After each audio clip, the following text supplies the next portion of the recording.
विश्वासघात करने वाले कल भी अपने थे और आज भी अपने ही हैं। यही है कलयुग का सत्य। मैं हूं ज्योतिष मीनाक्षी और आज के इस वीडियो में मैं बात करूंगी कि कैसा रहने वाला है तुला राशि वालों का अगस्त का महीना। दोस्तों, अगस्त के महीने में 4 महत्वपूर्ण गोचर होने वाले हैं और इन सभी गोचरों का बहुत ही महत्वपूर्ण असर पड़ेगा आपकी राशि पर। आइए जानते हैं कौन कौन से गोचर होने वाले हैं अगस्त के महीने में। सबसे पहले बात करते हैं सूर्य की। सूर्य देव का गोचर होगा 16 अगस्त को अपनी ही राशि सिंह राशि में। इसके अलावा शुक्र देव का गोचर होगा 25 अगस्त को और वो प्रवेश करेंगे कन्या राशि में। इसके अलावा 26 अगस्त को मंगल देव का गोचर होगा और 22 अगस्त को बुध वक्र होकर वापस से चले जाएंगे कर्क राशि में। तो अब जानते हैं इन सभी गोचरों का क्या असर पड़ेगा आपकी राशि पर। दोस्तों, आपकी राशि के स्वामी हैं शुक्र देव और शुक्र देव बना रहे हैं लक्ष्मी नारायण योग और वो भी आपके 11वें भाव में, यानी लाभ के भाव में, आय के भाव में।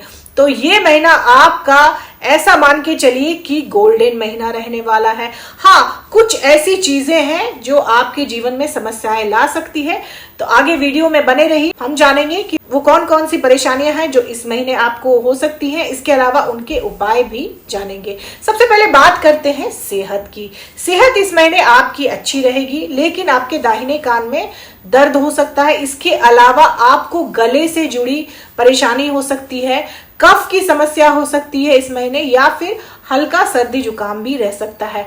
आपके ब्लड प्रेशर में भी इजाफा हो सकता है। जो लोग ब्लड प्रेशर के पेशेंट हैं उनको खास ध्यान रखने की जरूरत है, और शुगर की जो पेशेंट है, जो डायबिटीज के पेशेंट है, उनको भी ध्यान रखने की जरूरत है, क्योंकि शुक्र देव का गोचर होने जा रहा है 25 अगस्त को। और जब शुक्र देव नीच के होंगे तो आपकी डायबिटीज बढ़ सकती है अचानक से, तो आपको इस चीज का ध्यान रखना है। अब बात करते हैं कि विद्यार्थियों के लिए कैसा रहेगा ये महीना। दोस्तों, आपके 5वें भाव के कारक हैं शनिदेव। आपके 5वें भाव के कारक होकर शनिदेव अभी आपके 5वें भाव में ही गोचर कर रहे हैं। तो ये योग वैसे तो बहुत अच्छा है, लेकिन शनि अभी वक्र हो रखे हैं, तो हो सकता है कि विद्यार्थियों का थोड़ा भटकाव हो अपनी शिक्षा से, तो आपको इसका ध्यान रखना है। वैसे जो विद्यार्थी मन लगाकर पढ़ रहे हैं उनके लिए ये महीना बेस्ट महीना रहने वाला है। आप अपनी परीक्षा में अव्वल आ सकते, हो सकता है कि आप कोई बड़ा कंपटीशन क्रैक कर ले, क्योंकि शनि देव अपनी ही राशि में है 5वें भाव में, और 5वें भाव के कारक हैं, यानी आपकी शिक्षा के कारक हैं, आपकी विद्या के कारक हैं। और शनि शिक्षा में रुकावटें तो लाते हैं लेकिन शिक्षा को रोकते नहीं है। तो आपका भटकाव हो सकता है कि कुछ देर के लिए आपका भटकाव हो जाए शिक्षा से, लेकिन अगर आप पढ़ेंगे तो शनिदेव आपको बहुत ही अच्छे रिजल्ट दे सकते हैं। अब बात करते हैं कि कैसी रहेगी आपकी लव लाइफ और आपका रिलेशनशिप। तो 5वां भाव लव रिलेशनशिप के लिए भी जाना जाता है, और यहाँ पर अभी शनिदेव विराजमान है, साथ ही साथ वो वक्री हो रखे हैं, लेकिन उन पर दृष्टि पड़ रही है शुक्र देव की, और शुक्र और बुध की दृष्टि पड़ रही है उन पर 22 अगस्त तक। तो यहाँ पर जब शुक्र की दृष्टि पड़ रही है तो जो भी समस्याएं शनि देव आपके लव लाइफ में, फिर आपके रिलेशनशिप में ला रहे थे, जिसकी वजह से आपके बड़े बड़े झगड़े हो रहे थे, आपके बीच में सेपरेशन का माहौल बन गया था, आपका जो प्रेमी है वो आपको छोड़कर चला गया था या आपसे बात करना बंद कर चुका है, वो इस महीने हो सकता है कि वापस आए आपकी जिंदगी में और आपसे पैचअप करने की कोशिश करे, क्योंकि शुक्र की दृष्टि पड़ रही है, शुक्र की सीधी दृष्टि पड़ रही है आपके 5वें भाव में। तो आपका प्यार वापस से आपकी जिंदगी में लौट कर आ सकता है, इसकी पूरी गुंजाइश है इस महीने। अब बात करते हैं कि कैसी रहेगी आपकी शादीशुदा जिंदगी, आपका पार्टनरशिप और आपकी डेली वेजेस। दोस्तों, आपके 7th हाउस के लॉर्ड हैं मंगल देव। मंगल देव अभी आपके 8वें भाव में गोचर कर रहे हैं बृहस्पति देव के साथ। तो जब 7th हाउस का लॉर्ड आपके 8th हाउस में होता है तो वैवाहिक जीवन के लिए अच्छा नहीं माना जाता है। हो सकता है कि आपके वैवाहिक जीवन में किसी तरह की अनहोनी हो रही हो, यानी कि आपका डिवोर्स का मैटर चल रहा हो, या फिर आप अपने पति या पत्नी से अलग होने की सोच रहे हो।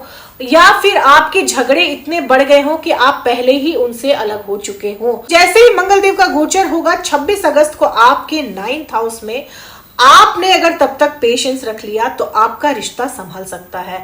मंगल देव 8वें भाव में बैठकर जो खराब रिजल्ट दे रहे थे वो अचानक से पलट जाएगा जैसे ही मंगल देव आपके 9th हाउस में गोचर करेंगे। मंगल 8वें भाव में बैठकर आपके पति या पत्नी की तबियत को भी खराब कर सकते हैं। हो सकता है कि आपके पति की या पत्नी की तबियत काफी ज्यादा खराब हो और उसकी वजह से आपको बहुत परेशानियां उठानी पड़ रही हो। तो जैसे ही 26 अगस्त को मंगल देव का गोचर होगा आपके 9th हाउस में, आपका स्पाउस धीरे धीरे रिकवर करने लगेगा, आप दोनों का रिश्ता भी रिकवर करेगा और अभी तक जो सेपरेशन का माहौल चल रहा था वो सब कुछ अचानक से सुधर जाएगा जैसे ही मंगल देव का गोचर होगा आपके 9th हाउस में 26 अगस्त को। दोस्तों आपके 8th हाउस में अभी विराजमान है बृहस्पति देव, तो आपको अभी इन लॉज से जुड़ी जो भी समस्याएं आ रही है, आपके ससुराल पक्ष से जो भी समस्याएं आ रही हैं उसको संभालने का काम करेंगे बृहस्पति देव यहाँ पर बैठकर। आपकी आयु को बढ़ाने का काम करेंगे बृहस्पति देव यहाँ पर बैठकर।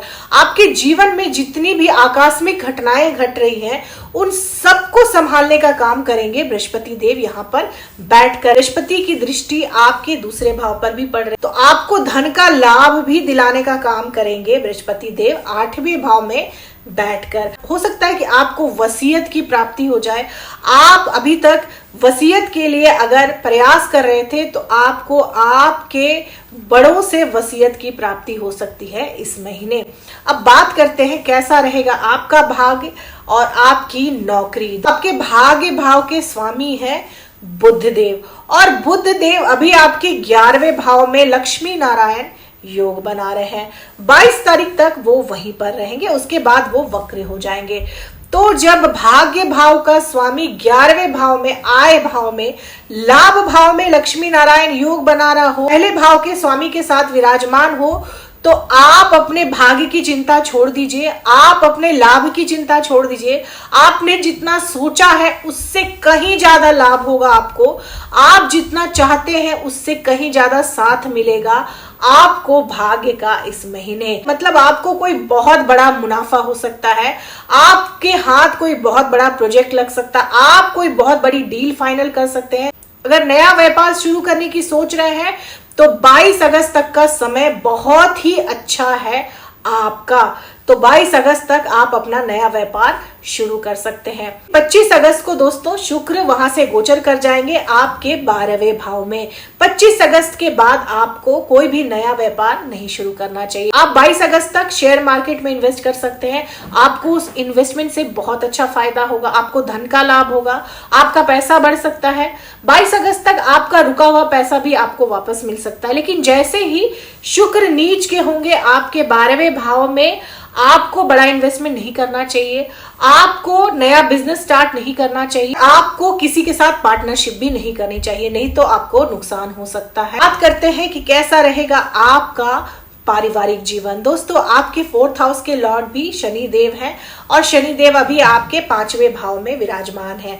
तो आप अपने घर का इंटीरियर करवा सकते हैं, हो सकता है कि आप अपने घर में मरम्मत का काम करवाएं या पेंट वगैरह का काम करवा सकते हैं। आपके घर में किसी तरह का कंस्ट्रक्शन हो सकता है, आपके घर में कोई ऐसा गेस्ट आ सकता है जो लंबे समय तक आपके घर में रहने वाला है, आपके घर में कोई बुजुर्ग है तो उसकी तबीयत भी खराब हो सकती है, तो आपको इसका भी ध्यान रखना है। खास करके आपके माता पिता अगर एजेड हैं, वृद्ध हैं, तो उनकी तबीयत खराब हो सकती है इस महीने, तो आपको इसका खास ख्याल रखना है।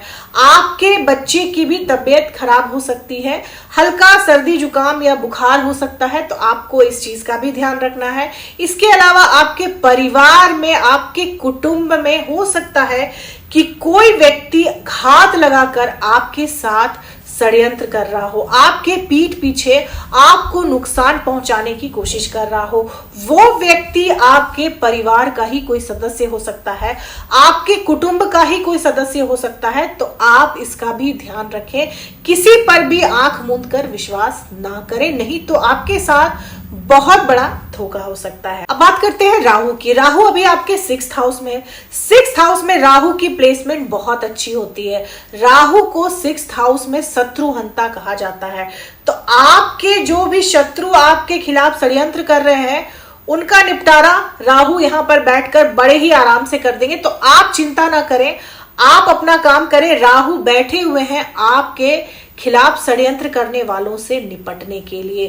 केतु 12वें भाव में है, तो आप किसी धार्मिक यात्रा पर कहीं दूर जा सकते हैं अपने परिवार वालों के साथ। आप हो सकता है कि इस महीने अध्यात्म और पूजा पाठ पर बहुत ज्यादा ध्यान दें और ये आपके लिए बहुत अच्छा भी रहेगा। लेकिन आपको नींद से जुड़ी परेशानी हो सकती है या फिर नींद में किसी तरह के डरावने सपने आ सकते हैं आपको। तो इसके लिए दोस्तों आप जब सोएं तो उस वक्त आपको गायत्री मंत्र का जाप करके सोना है, तो आपको ये परेशानी नहीं होगी। अब बात करते हैं कि कौन से उपाय आपको करने चाहिए। शुक्र आपकी राशि के स्वामी है और शुक्र को सजना, संवरना और खुद को बना कर रखना बहुत पसंद है। तो आप अपना जितना ध्यान रखेंगे उतना ही शुक्र आपसे खुश रहेंगे। तो आपको अपने लिए अच्छे अच्छे परफ्यूम लेने हैं। आपको परफ्यूम का इस्तेमाल करना चाहिए ज्यादा से ज्यादा। आपको गंदगी से दूर रहनी चाहिए क्योंकि शुक्र लक्ष्मी है, शुक्र लक्ष्मी के कारक हैं। तो आपको अपने आप को जितना आप सजा कर संवार कर रखेंगे, शुक्र उतने ही प्रसन्न होंगे और लक्ष्मी की बरसात होगी आप पर। तो आपको अपना ध्यान रखना है, गंदगी नहीं रखनी है अपने घर में और अपने आप में भी साफ सफाई बनाकर रखनी है। हर एक शुक्रवार को मीठा खाकर घर से निकले, आपको उस दिन धन लाभ जरूर होगा। तो दोस्तों यही थी मेरी एनालिसिस अगस्त के महीने की तुला राशि वाले लोगों के लिए।